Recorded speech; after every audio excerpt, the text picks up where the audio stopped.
फिल्मी किस्से बाय राकेश में आपका स्वागत है। आज के एपिसोड में 1969 की फिल्म दो रास्ते के बारे में कुछ खास बातें, कुछ अनसुनी बातें आपके साथ शेयर करेंगे। एपिसोड में दी जा रही जानकारी का काफी हिस्सा राज खोसला के बारे में लिखी किताब से लिया गया है। Raj Khosla the authorised biography, book by Ambarish Roy Chowdhury, Anita Khosla, Uma Khosla Kapoor. Raj Khosla को मराठी थिएटर और लिटरेचर बहुत पसंद था। उनके राइटर दोस्त जी.आर. कामत अक्सर राज खोसला को मराठी प्लेस और बुक्स सजेस्ट करते रहते थे। इसी कारण चंद्रकांत काकोडकर के लिखे मराठी नॉवल नीलांबरी की तरफ उनका ध्यान गया। चंद्रकांत काकोडकर गोवा के गांव काकोड़ा से थे। उन्होंने बहुत नॉवल लिखे हैं। 1962 में उन्होंने मराठी मैगजीन रंभा के लिए एक शॉर्ट स्टोरी लिखी थी, श्यामा। इस स्टोरी के लिए चंद्रकांत काकोडकर पर इल्जाम लगा था कि उन्होंने अश्लीलता परोसी है। उन पर केस हुआ। केस काकोडकर ने खुद लड़ा और आखिरकार सुप्रीम कोर्ट ने उन्हें इस इल्जाम से बरी कर दिया था। ये केस 1969 में ख़त्म हुआ था। ये इत्तेफाक की बात थी कि इसके 4 महीने बाद उन्हीं के नॉवल पर आधारित बनी फिल्म दो रास्ते रिलीज हुई।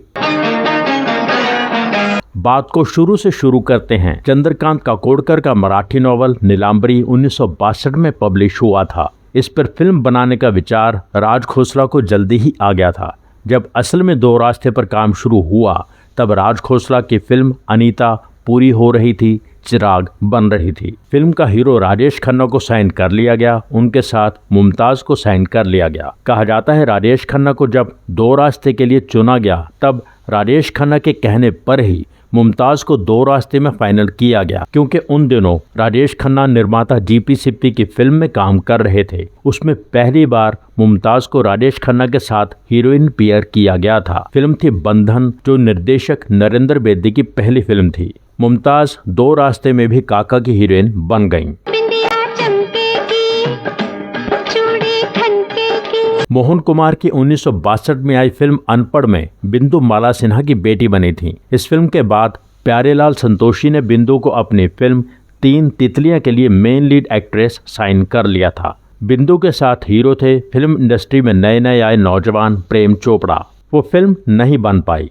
उसके बहुत साल बाद बिंदु की मुलाकात प्रेम चोपड़ा से दो रास्ते के सेट पर हुई। बिंदु ने कहा, हम दोनों हीरो हीरोइन बनने वाले थे, अब यहाँ पति पत्नी बन के कैरेक्टर रोल्स कर रहे हैं। राज खोसला के साथ प्रेम चोपड़ा वो कौन थी और मेरा साया में काम कर चुके थे। बिंदु को दो रास्ते में काम कैसे मिला, ये सारी बात आपको बिंदु के एपिसोड में भी बताई थी। बिंदु की छोटी बहन जया की संगीतकार लक्ष्मीकांत के साथ शादी हो चुकी थी। एक बार लक्ष्मीकांत और प्यारेलाल को बिंदु के घर खाने पर आना था। बहुत देर हो चुकी थी। रिकॉर्डिंग स्टूडियो घर के पास था, इसलिए बिंदु और उनकी बहन वहां चली गईं। वहां लक्ष्मीकांत प्यारेलाल राज खोसला की फिल्म अनीता का बैकग्राउंड म्यूजिक रिकॉर्ड कर रहे थे। लक्ष्मी जी ने कहा, आधा घंटा वेट करो, फिर साथ में ही चलते हैं। वो लोग वहीं वेट करने लगे। राज खोसला की नज़र बिंदु पर पड़ी। राज खोसला ने लक्ष्मी जी से पूछा कि ये कौन है। लक्ष्मीकांत ने बताया, ये मेरी बड़ी साली हैं। राज जी ने पूछा, ये फिल्मों में काम करेंगी? लक्ष्मीकांत ने कहा, आप खुद ही पूछ लीजिए। राज खोसला ने बिंदु से पूछा कि आप मेरी अगली फिल्म में काम करेंगी? फिल्म की कहानी नीलांबरी नॉवल पर आधारित है। उस कहानी का मेन किरदार नीलांबरी ही है। मैं वो रोल आपसे करवाना चाहता हूँ। फिल्म का नाम नीलांबरी नहीं होगा, फिल्म का नाम होगा दो रास्ते। बिंदु मन ही मन फिल्मों से विदा ले चुकी थीं, पर ये ऑफर सुनकर कंफ्यूज हो गईं। राज खोसला ने कहा, आप आराम से सोच लीजिए, 8-10 दिन के बाद बताइएगा। इस दौरान बिंदु ने सबसे बात की। लक्ष्मीकांत से भी पूछा। लक्ष्मी जी ने कहा, आप एक बार ट्राई कर लीजिए। उसके बाद राज खोसला ने बिंदु को स्क्रीन टेस्ट के लिए बुलाया। स्क्रीन टेस्ट के लिए बिंदु जहां पहुंची वहां राज खोसला की फिल्म चिराग की शूटिंग हो रही थी। आशा पारेख के लिए लिखे डायलॉग्स बिंदु को दिए गए स्क्रीन टेस्ट के लिए। राज खोसला ने बिंदु को दो रास्ते के सबसे इम्पोर्टेंट रोल के लिए साइन कर लिया। राज खोसला की फिल्म साइन करने पर ही बिंदु को और फिल्में मिलने लगी थीं।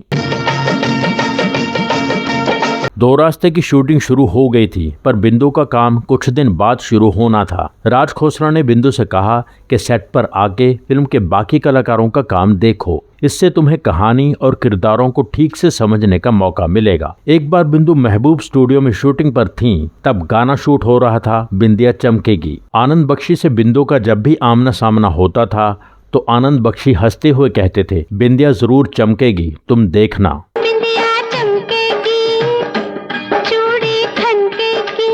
बड़े भाई के रोल के लिए राज खोसला ने बलराज साहनी को साइन कर लिया। कामिनी कौशल बलराज साहनी की पत्नी बनी। बीना, प्रेम चोपड़ा, राजेश खन्ना और कुमुद बोले की मां बनी, यानी बलराज साहनी की सौतेली मां। बिंदु की बहन के रोल में थी मुमताज। बिंदु और मुमताज के पेरेंट्स बने असित सेन, लीला मिश्रा। एक बहुत इंपॉर्टेंट रोल में थे जयंत। फिल्म में और भी कई कलाकार थे। चंद्रकांत काकोडकर शरद चंद्र चटर्जी के बहुत प्रशंसक थे, इसलिए उनके नॉवल नीलांबरी में सारे किरदार बंगाली थे। कहानी कलकत्ता में सेट की गई थी। राज खोसला ने अपनी फिल्म के हिसाब से कुछ चेंजेस की थी। कहानी का बेस कलकत्ता नहीं रखा था, किरदारों के नाम थोड़े बदल दिए थे। फिल्म के फाइनल क्रेडिट्स थे, स्टोरी की जगह लिखा गया from a novel by Chandrakant Kakodkar, screen play G R. Kamat, dialogues Akhtar Romani, गीतकार आनंद बख्शी, संगीतकार लक्ष्मीकांत प्यारेलाल, निर्माता निर्देशक राज खोसला। दो रंग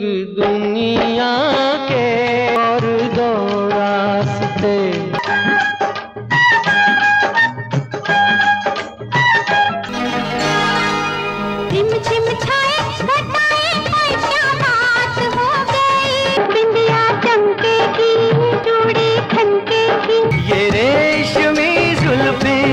शरबती आंखें, मेरे नसीब में तेरा प्यार नहीं। छुप गए सारे नजारे और क्या बात हो गई, इन्हें देख कर जी रहे हैं सभी। तूने काजल लगाया, दिन में रात हो गई। बिंदिया चमकेगी, चूड़ी खनकेगी। राज खोसला ने बताया था कि दो रास्ते में मैंने जो जॉइंट फैमिली दिखाई थी वो मेरी अपनी फैमिली का ही रूप थी। मैंने घर का सेट बिल्कुल वैसा ही बनाया जैसा मैंने अपने बचपन में पंजाब में देखा था। राज खोसला अपने कलाकारों को सेट पर मौजूद रहने के लिए कहते थे, शॉट चाहे किसी का भी हो। राजेश खन्ना ने 1970 में स्टार एंड स्टाइल मैगजीन को दिए एक इंटरव्यू में बताया था कि दो रास्ते की शूटिंग का पहला दिन था। मैं अपने मेकअप रूम में था। एक असिस्टेंट ने आकर बताया कि मुझे सेट पर बुलाया गया है। मैंने कहा मेरा शॉट नहीं है।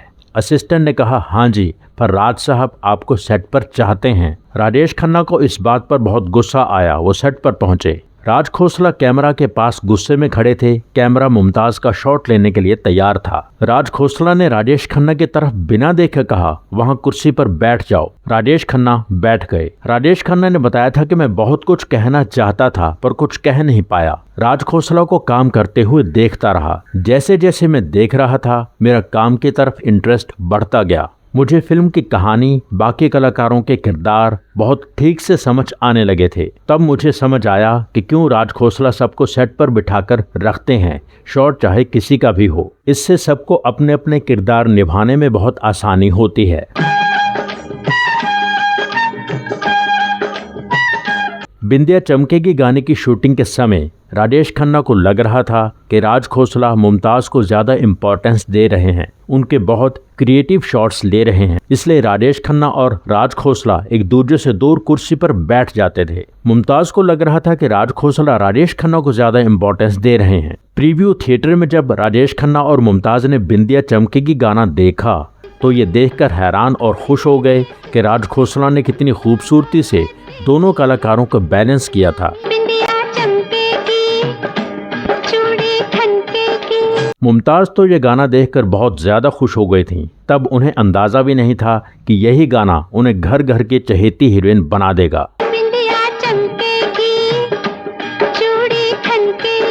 गाना शूट करने में राज खोसला कितने माहिर थे ये आप सब जानते ही हैं। राज खोसला ने बताया था कि दो रास्ते मेरे लिए इसलिए भी खास रही क्योंकि ये मेरी बनाई इकलौती फिल्म है जो मेरी माँ ने देखी। फिल्म देख के मेरी माँ की आंखों में आंसू आ गए थे। उन्होंने मुझे छोटे बच्चे की तरह अपनी बाहों में भींच लिया था। कुछ महीने बाद मेरी माँ सरस्वती खोसला चल बसी। मेरी माँ ने मेरे बचपन से ही मुझे कई फोक ट्यून्स सुनाई थी जो मुझे हमेशा याद रही। मेरी फिल्मों के सुपरहिट गाने झुमका गिरा रे और बिंदिया चमकेगी उन्हीं धुनों पर बनाए गए गाने हैं। महेश भट्ट दो रास्ते में राज खोसला को असिस्ट कर रहे थे। उन्होंने बताया था कि अनीता डिजास्टर साबित हुई थी, चिराग अच्छी नहीं चली थी, इसलिए राज खोसला पैसों की बहुत तंगी में थे। उनके दफ्तर का स्टाफ, ड्रेसमैन, मेकअप मैन, हर डिपार्टमेंट के लोग पैसे मांगने आते थे। उन सबको एक ही जवाब मिलता था, अभी हाथ तंग है, पैसे जल्द ही मिल जाएंगे। अब सारी कहानी दो रास्ते पर टिकी थी। इस फिल्म का फ्लॉप होना राज खोसला का ऑफिस बंद करवा सकता था। 5 दिसंबर 1969 दो रास्ते रिलीज हुई। फिल्म के एडिटर वामन भोसले और Mahesh Bhatt royal opera house के बाहर खड़े थे। वहां दो रास्ते लगी थी। सड़क की दूसरी तरफ रॉक्सी सिनेमा में आराधना हाउसफुल चल रही थी। सिनेमा के स्टाफ मेंबर ने महेश भट्ट और वामन भोसले से कहा, सामने शक्ति की पिक्चर चल रही है आराधना, वो एडवांस में हाउसफुल है। यहाँ दो रास्ते देखने के लिए कोई नहीं आ रहा, ये पिक्चर डूबेगी। ये सुनकर महेश भट्ट अपने आप पर काबू नहीं रख पाए। उन्होंने रोना शुरू कर दिया। महेश भट्ट राज खोसला और दो रास्ते से बहुत इमोशनली अटैच्ड थे। इसके करीब एक हफ्ते के बाद ये लोग फिर सिनेमा पहुंचे। इस बार नज़ारा कुछ और था। अब दर्शकों की भीड़ नजर आ रही थी। फिल्म सबको पसंद आ रही थी। फिल्म ने सफलता का रास्ता पकड़ लिया था। पॉजिटिव वर्ड ऑफ माउथ ने फिल्म का बहुत फायदा किया। इसके साथ साथ एक बात और भी थी। पहले राज खोसला ने फिल्म का आखिरी सीन कुछ अलग तरह से रखा था। सौतेली माँ बेटे से बहुत खास बातचीत करती है। उस सीन के लिए बहुत जज्बाती डायलॉग्स लिखे गए थे। जब फिल्म रिलीज हुई, राज खोसला ने देखा ऑडियंस उस सीन पर अच्छा रिस्पांस नहीं दे रही थी। राज खोसला समझ गए कि फिल्म की एंडिंग काम नहीं कर रही है। राज खोसला साधना से मिलने चले गए। राज खोसला साधना का बहुत सम्मान करते थे, उनकी बात को बहुत अहमियत देते थे। 4 फिल्मों में राज खोसला साधना को डायरेक्ट कर चुके थे। एक मुसाफिर एक हसीना, वो कौन थी, मेरा साया, अनीता। अगर साजन की गलियां कंप्लीट हो पाती तो 5 फिल्में होती। राज खोसला साधना को अपनी हर फिल्म दिखाते थे। उन्होंने साधना से बात की। एक दिन साधना सुबह सुबह राज खोसला के घर पहुंच गईं और कहा, फिल्म की एंडिंग डिफरेंट कर दो, फिल्म के आखिर में गाना चला दो, बिंदिया चमकेगी। बात थोड़ी अजीब थी पर राज खोसला ने ऐसा ही किया। सौतेली माँ का अपने बेटे के साथ बात करना हटा दिया गया। वहाँ बिंदिया चमकेगी गाने का छोटा सा पोर्शन लगा दिया गया। नतीजा कमाल का निकला। काश आप अपनी आंखों से देख रहे होते। आज इस घर में कोई सगा नहीं, कोई सौतेला नहीं। बिंदिया चमकेगी, चूड़ी खनकेगी। फिल्म के प्रति ऑडियंस का रिस्पांस बदलने लगा। बिंदिया चमकेगी का आखिर में नजर आना ऑडियंस को एक खुशी का पल देता था जो ऑडियंस अपने साथ घर ले जा सकती थी। राज खोसला ने कहा था कि मैं साधना जी की बात की रिस्पेक्ट करता था, उसको वैल्यू देता था, इसलिए मैंने उनके कहने पर फिल्म की एंडिंग चेंज की और मुझे इसका बहुत फायदा हुआ। पर्सनली मुझे इस बात का दुख हुआ कि मुझे माँ बेटे का वो सीन निकालना पड़ा जो मुझे बहुत पसंद था। जिस सिनेमा घर का स्टाफ उसे शुरू में फ्लॉप बता रहा था, उसी सिनेमा घर में दो रास्ते 50 हफ्ते से ज़्यादा चली।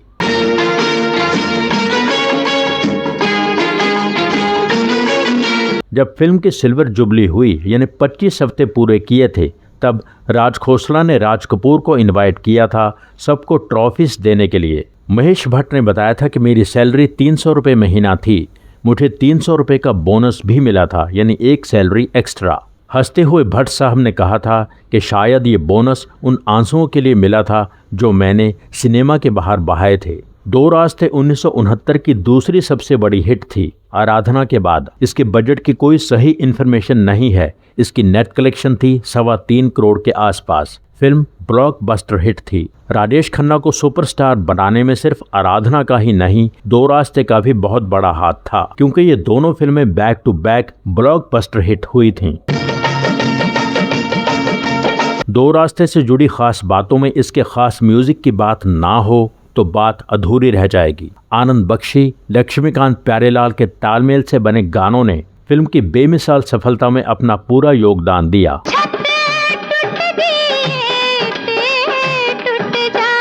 फिल्म में टोटल 6 गाने थे, जिनमें से 3 गाने हमेशा पॉपुलर रहे। लता मंगेशकर का गाया बिंदिया चमकेगी इसकी बात हो चुकी है। रफी साहब सोलो था ये रेशमी जुल्फें। ये रेशमी जुल्फें, ये शरबती आंखें। ये बात इत्तेफाक के एपिसोड में भी बताई थी कि राजेश खन्ना 2 रास्ते के कई सीन्स में और इस गाने में दाढ़ी में थे, क्योंकि उन्हीं दिनों वो इत्तेफाक की शूटिंग कर रहे थे। इन्हें देख कर जी रहे हैं सभी। फिल्म का तीसरा मोस्ट पॉपुलर सॉन्ग था छुप गए सारे नजारे, ओए क्या बात हो गई। रफी लता डुएट छुप गए सारे नजारे। तूने काजल लगाया दिन में रात हो गई। 1969 अप्रैल मई के महीने में किशोर कुमार यूके यूएस जा रहे थे। उनके जाने से एक दिन पहले लक्ष्मीकांत प्यारेलाल ने किशोर दा को गाना रिकॉर्ड करने के लिए रोका।